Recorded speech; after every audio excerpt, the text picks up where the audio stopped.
नमस्कार, श्याम एकेडमी की ओर से मैं सभी विद्यार्थियों का स्वागत करती हूँ। कक्षा 7 हिंदी में हमने तीसरा पाठ कुत्ते की वफादारी उसके पाठ की समझ प्राप्त की थी। अब इस पाठ्य पुस्तक में हमने जो पाठ पढ़ा उसमें बहुत सारे मुहावरों का उपयोग किया गया है। तो मुहावरे क्या है और मुहावरों का उपयोग वाक्य में क्यों किया जाता है, आइए हम इसकी समझ प्राप्त करते हैं। यहाँ पर कुछ मुहावरे दिए गए हैं कि हृदय हिला देना, हृदय को द्रवित करना, उसकी अर्थ है 9 2 11 हो जाना, भाग जाना, मार खा जाना, ये मुहावरा है और उसका अर्थ है नुकसान होना। हक्का बक्का रह जाना तो उसका अर्थ है चकित हो जाना। फूटी कौड़ी न होना, अत्यंत गरीब होना। आव देखा न ताव यानी बिना सोचे समझे काम करना। कोई चारा न होना तो कोई उपाय न होना, कोई रास्ता न होना। और अंत में है फूट फूट कर रोना, जोर जोर से रोना। ये सारे मुहावरे हैं और इसका हम अर्थ लिखते हैं और उसका वाक्य में प्रयोग करते हैं। खास करके आपको ध्यान में ये रखना है मुहावरों में कि जब भी आपको मुहावरों के अर्थ देने होते हैं और उसका वाक्य में प्रयोग करना होता है, तो वाक्य में प्रयोग आप जो मूल रूप से जो मुहावरा है उसका उपयोग करके आपको वाक्य बनाने हैं। आइए हम मुहावरे की विशेष जानकारी प्राप्त करें। प्राचीन काल का मनुष्य सीधी सरल भाषा का प्रयोग करता था। पुराने ज़माने में लोग सीधी सरल भाषा का उपयोग करते थे। धीरे धीरे उसकी भाषा में समरसता और रोचकता आने लगी। वह सीधी सादी बात को अनोखे ढंग से कहने लगा। भाषा में अनोखापन लाने वाले प्रयोग में मुहावरों का प्रमुख स्थान है। मुहावरों के प्रयोग से भाषा सुंदर और रोचक ही नहीं प्रभावशाली भी बनती है। इसलिए हिंदी भाषा में प्रवीणता पाने के लिए हमें मुहावरों का ज्ञान अवश्य होना चाहिए।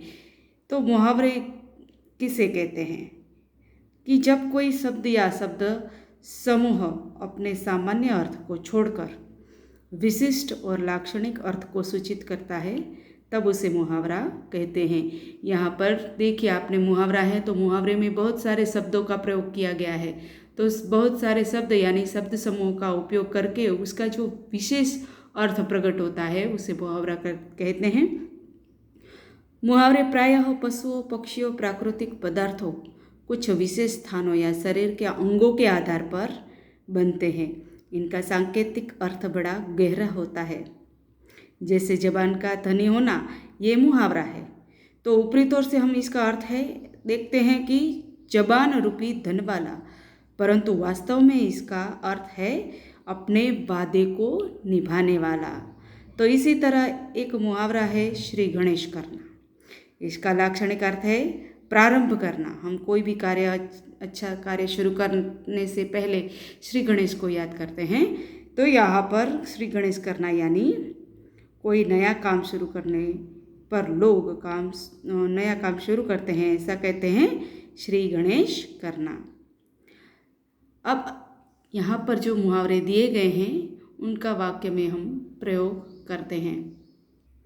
हिंदी की जो स्वाध्याय पोथी है, स्वाध्याय पोथी में विशेष रूप से जहाँ पर मुहावरे दिए गए हैं, तो हृदय हिला देना, तो हमें इसका वाक्य में प्रयोग करना है। तो वाक्य में प्रयोग करते समय हमें हृदय हिला देना उसका मुहावरा का उपयोग करके वाक्य बनाना है। तो कोरोना के केस की बातों से मेरा हृदय द्रवित हो उठा।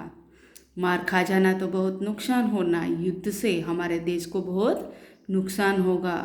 फूटी कौड़ी न होना, अत्यंत गरीब हो जाना, तो लाखा बंजारा था, उसके पास एक भी पैसा नहीं बचा था, तो लाखा बंजारा के पास फूटी कौड़ी नहीं बची। कोई चारा ना होना, कोई उपाय न होना, यानी वर्तमान परिस्थिति में लॉकडाउन के अलावा कोई चारा नहीं है। इस प्रकार से भी हम वाक्य बना सकते हैं, अपने तरीके से भी वाक्य बना सकते हैं और उसके साथ साथ हम पाठ्य पुस्तक में आते हैं ऐसे वाक्य भी आप उपयोग कर सकते हो। डाका डालना तो लूटमार करना। डाकुओं ने जंगल में से गुजरती बारात पर डाका डाल दिया। 9 2 11 हो जाना यानी भाग जाना। चोर कुत्ते की भौंकने की आवाज़ सुनकर 9 2 11 हो गए, हक्का बक्का रह जाना तो चकित हो जाना। नदी में पानी को बढ़ते देख लोग हक्का बक्का हो गए। फुट फुट कर रोना, जोर जोर से रोना तो लाखा बंजारे को अपने भूल पर पछतावा हुआ और वह फूट फूट कर रोने लगा। इस प्रकार हम मुहावरों के अर्थ और मुहावरों का उपयोग करके वाक्य प्रयोग कर सकते हैं। अब इसके नीचे कहावत भी है, तो कहावत किसे कहते हैं वो भी देख लें। यहाँ पर जो कहावत है कि अब पछताए हो तो क्या जब चिड़िया चुग गई खेत, ये कहावत लाखा बंजारा के लिए है। उसने पहले कुत्ते को आव न देखा ताव, बिना सोचे समझे उस पर लाठी का प्रहार कर दिया और वह वहीं पर मर गया। बाद में पता चला कि सेठ ने उसे मुक्त कर दिया था। अब पछताने से क्या होता है जब समय हाथ से निकल गया। कहावत में सीधे हृदय में प्रवेश करने के विशेष प्रभाव उत्पन्न करती है। उसमें व्यंग की पैनी भी होती है, यानी व्यंग बाण किए जाते हैं। कभी कभी कवियों में मार्मिक सूक्तियों का भी कहावत का रूप ले लेती है। पाठ्य पुस्तक में कहावतें अधिक नहीं है, इसलिए यहाँ कुछ अन्य कहावतें भी दी गई है। जिस प्रकार से हमने आपको बताया कि कहावत किसे कहते हैं कि किसी घटना या प्रसंग का वर्णन करते समय जिस रूढ़ और मार्मिक कथन का प्रयोग किया जाता है उसे कहावत कहते हैं। यहाँ पर एक ही कहावत तो दी गई है, इसके अलावा हम और कई कहावतें सुनी होंगी आपने कि ऊंची दुकान फीका पकवान, यानी बड़े बड़े आडंबर करना, बड़ी बड़ी बातें करना पर किंतु कुछ हासिल ना होना। फिर क्या है, घर का भेदी लंका ढाई, आपस की फूट से अपना सर्वनाश होता है। अंदर वाले होते हैं घर के ही लोग बाहर वालों को बढ़ावा देते हैं, तो इसे कहते हैं घर का भेदी लंका ढाई। जिस प्रकार जो रावण था उसका भाई विभीषण राम की सेना में शामिल हो गया था, इसी प्रकार से इसका अर्थ होता है। तो आज हमने मुहावरे और कहावतों की समझ प्राप्त की। आगे हम दूसरे प्रश्नों की चर्चा करेंगे। यहाँ पर जो हमारा तीसरा पाठ है वो पूर्ण होता है। बाय।